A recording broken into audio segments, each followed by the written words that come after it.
Perkenalkan, nama saya Justin Fajri Piolangi dan hari ini saya akan menjelaskan mengenai final task dari project based internship saya di Bank Muamalat menjadi Product and Business Development Officer. Oke, tentang market strategy for expanding new market segment. Oke, mari kita mulai. Oke, ini merupakan biodata saya. Ya, saya merupakan mahasiswa dari BINUS University yang sekarang masih menempuh di semester 6. Oke, next saja. Dan ini merupakan about company dari Bank Muamalat. Jadi Bank Muamalat Indonesia ini merupakan bank syariah pertama di Indonesia yang berdiri pada tahun 1991 dan mulai beroperasi pada 1992. Kemudian bank ini juga menjalankan seluruh kegiatan perbankan berdasarkan prinsip syariah dengan fokus pada produk pembiayaan, tabungan, dan juga deposito yang sesuai dengan nilai-nilai Islam. Bank Muamalat berkomitmen mendukung pertumbuhan ekonomi umat melalui layanan keuangan yang aman, transparan, dan juga berkelanjutan.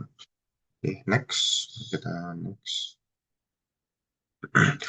Ini merupakan proyek portofolio dan ini merupakan dataset yang uh, saya gunakan. Ya. Nanti bisa dibuka saja di slide PowerPoint yang saya kumpulkan pada melalui Rakamin.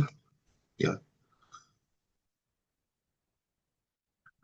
Kemudian ini merupakan key challenge-nya. Ada 5 sebenarnya key challenge yang harus saya uh, cari dan saya kerjakan. Bisa dilihat ini, kemudian kita next saja melalui langsung ke pembahasan. Oke. Pertama dari pengelompokan data terlebih dahulu. Dari dataset yang telah diberikan oleh Bank Muamalat, saya pertama-tama melakukan pengelompokan data terlebih dahulu berdasarkan generasinya. Ya, ada 4 generasi, ada Gen Z, ada milenial, ada Gen X, dan juga ada baby boomer. Ya, kriterianya bisa dilihat di sini. Gen Z itu 12 sampai 27 tahun, milenial itu 28 sampai 41 tahun, Gen X itu 42 sampai 55 tahun, dan juga baby boomer itu 56 sampai 77 tahun. Kemudian untuk formulanya, saya memakai formula if ya pada Excel pastinya, dan saya apply ke semua baris yang ada di datasetnya sampai ke sekitar 11 ribuan baris. Dan kenapa saya melakukan pengelompokan ini? Ya tujuannya untuk mempermudah pastinya analisis dan juga tujuannya kan untuk melakukan analisis strategi.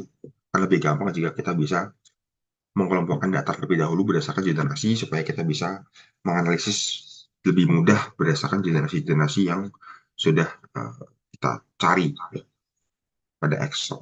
Kemudian ini kemudian adalah data features-nya ya. Ada sekitar berapa ini? 11 ya.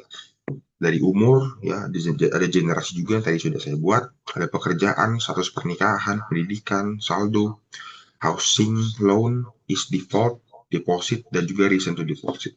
Kemudian sebelum saya menganalisis, saya juga uh, melakukan pengecekan terlebih dahulu ya tentang datasetnya, apakah datasetnya ini bersih, apakah ada data-data yang kosong, ada data yang tidak sesuai, ya. Dan setelah saya cek memang semuanya sudah bersih, tidak ada kesalahan sama sekali dan data bisa dipakai dan aman untuk saya pakai untuk melakukan analisis. Kemudian next. Oke, kita ke visualisasi pertama. Ini merupakan udah ke tahap visualisasi ya. Jadi dari tabel dataset tadi saya sudah melakukan pengolahan untuk saya jadikan visualisasi ya. Dimulai dari pie chart terlebih dahulu. Jadi pada gambar ini ya, ini merupakan grafik yang menunjukkan perbandingan jumlah nasabah yang menggunakan produk deposito dan yang tidak. Kita bisa lihat di grafik, yes berarti artinya nasabah telah melakukan deposito dan yang ini berarti yang tidak melakukan deposito. Kita bisa melihat ya bahwa sekitar 79,8% nasabah ini melakukan deposito. Ya, artinya apa? Artinya mayoritas ya nasabah melakukan deposito, tapi masih ada beberapa ya sekitar 20,2% nasabah yang belum menggunakan produk deposito. Sehingga apa? Ya, sehingga ini bisa menjadi peluang ya bagi Bank Muamalat untuk melakukan pengembangan produk lebih lanjut. Sehingga angka no ini persennya bisa turun ya, supaya angka depositnya bisa naik ya, melakukan strategi marketing yang lebih efektif dan lebih tepat sasaran. Oke, next. Oke, ini merupakan data, ada bar chart dan ada pie chart ya. Saya menggunakan gabungan. Untuk yang bar chart ini merupakan kepemilikan deposito berdasarkan tingkat pendidikan. Ya, ada pendidikan S1, S2, S3, dan juga SMA. Kemudian yang bawah itu merupakan jumlah nasabah berdasarkan tingkat pendidikan. Ini saya salah tulis ya. Ini salah. Ini ada kekeliruan ya. Saya minta maaf. Di sini tulisannya sum deposit berdasarkan pendidikan, tapi itu bukan sum deposit, tapi jumlah nasabahnya. Ya, kalau deposit kita bisa lihat sendiri di bar chart, kan ada tiga warna, ada yang warna biru, ada yang warna merah, dan ada yang warna kuning. Jadi mana warna biru merupakan yang tidak melakukan deposito, yang merah merupakan mereka yang melakukan deposito, dan yang kuning merupakan totalnya. Ya, ini dibagi lagi berdasarkan S1, S2, S3, SMA, misalkan tingkat pendidikan. Dan kemudian kita bisa lihat juga di bar chart bahwa S1 ini memiliki jumlah pengguna yang paling besar. Ya, kenapa? Karena oh bukan, S1 ini memiliki jumlah nasabah yang paling besar dan juga jumlah deposito yang paling besar. Sorry, jumlah deposito yang paling besar. Kenapa? Karena jumlah nasabahnya yang memang paling besar dibandingkan dengan S2, S3, dan juga SMA. Maka dari itu, ya secara umum memang tingkat kepemilikan deposito, ya tingkat kepemilikan artinya kita bisa lihat ya, dari bar warna merah dan warna kuning, tingkat kepemilikannya adalah warna merah itu dibandingkan dengan warna kuning. Ya, jadi kalau kita lihat secara seksama, S1, S2, S3, dan SMA memiliki tingkat kepemilikan yang serupa. Ya, artinya apa? Artinya mayoritas dari uh, jumlah nasabah berdasarkan pendidikan ini melakukan deposito seperti itu. Nah, secara umum tingkat kepemilikan deposito relatif merata ya di semua bidang pendidikan, sehingga perbedaan jumlah dan nilai deposito lebih dipengaruhi oleh perbedaan jumlah nasabah dibandingkan dengan tingkat pendidikan semata. Ya. Kemudian kelompok pendidikan SMA juga masih muda ya, golongan masih muda dan masih bisa ditingkatkan. Jadi ini merupakan salah satu potensi yang besar ya, sebagai salah satu strategi untuk meningkatkan strategi atau edukasi keuangan. Kemudian kita lihat di pie chart itu merupakan jumlah nasabah ya berdasarkan generasi, berdasarkan pendidikan. Ya, S1 yang paling banyak tentunya warna biru ya, sekitar 5.615 total nasabah ya, memakan 49,5% secara proporsional dibandingkan dengan keseluruhan jumlah nasabah berdasarkan pendidikan. Oke, next. Oke, kemudian ini merupakan bar chart dan juga tabel. Ya, pada bar chart ini menampilkan jumlah nasabah yang melakukan deposit dan tidak berdasarkan generasi. Ya, ada baby boomer, Gen X, Gen Z, dan juga milenial. Jika kita lihat ya, tingkat kepemilikan deposito pada Gen X, Gen Z, dan juga milenial ini relatif serupa, relatif sama, sebanding. Ya, menunjukkan bahwa minat terhadap deposito ini juga tidak berbeda jauh antar generasi produktif. Sama halnya dengan pendidikan tadi. Kalau pendidikan uh, tidak tidak apa ya, pendidikan bukan menjadi patokan utama dalam jumlah deposito, ya, tapi memang populasinya. Kita bisa lihat lagi di sini yang berdasarkan generasi, ya, tidak jauh berbeda antar generasi, ya berarti memang minatnya sama gitu. Kemudian perbedaan jumlah pengguna memang lebih dipengaruhi oleh ukuran populasi masing-masing generasi, bukan oleh perbandingan perilaku menabung secara signifikan.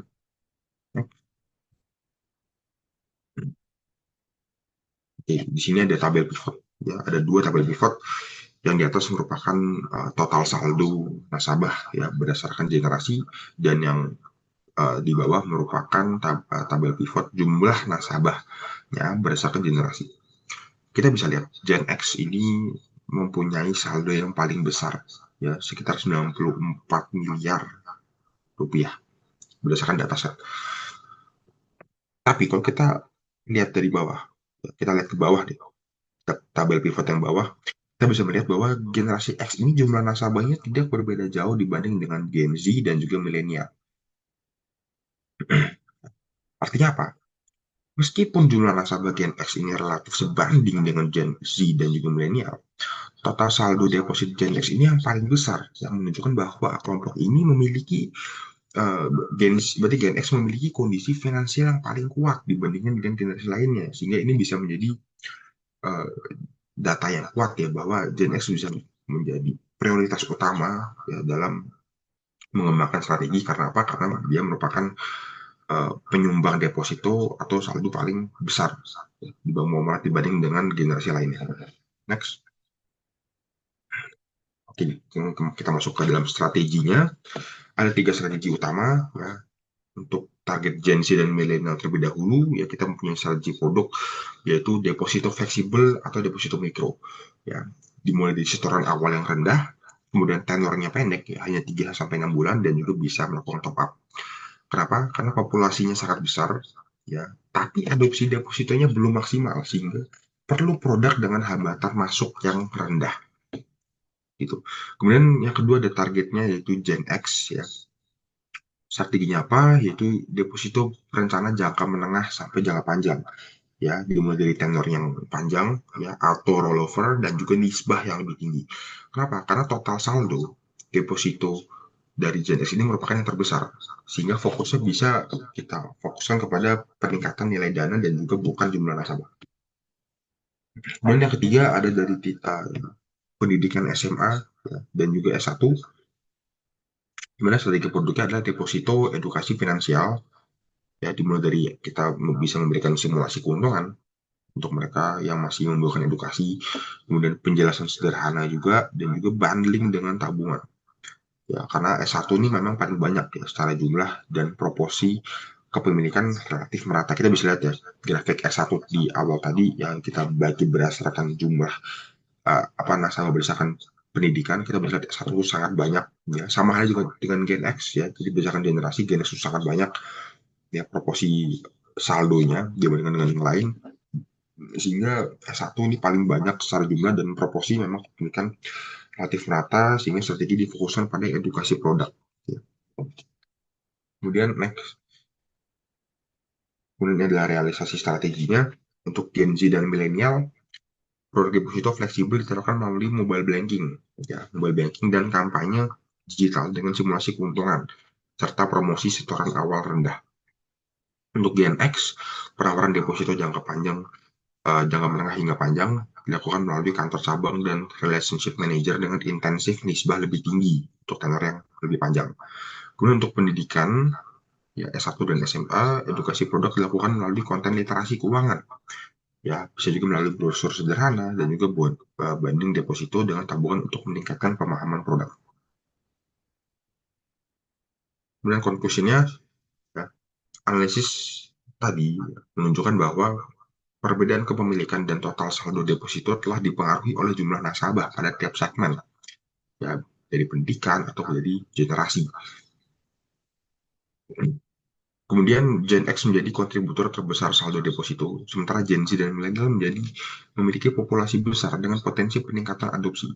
Oleh karena itu, strategi difokuskan pada optimalisasi segmen terbesar ya S1, Gen Z dan milenial melalui produk dengan hambatan masuk rendah serta optimalisasi nilai dana pada Gen X melalui produk deposito jangka panjang. Oke, sekian dari presentasi saya. Terima kasih sudah menyimak.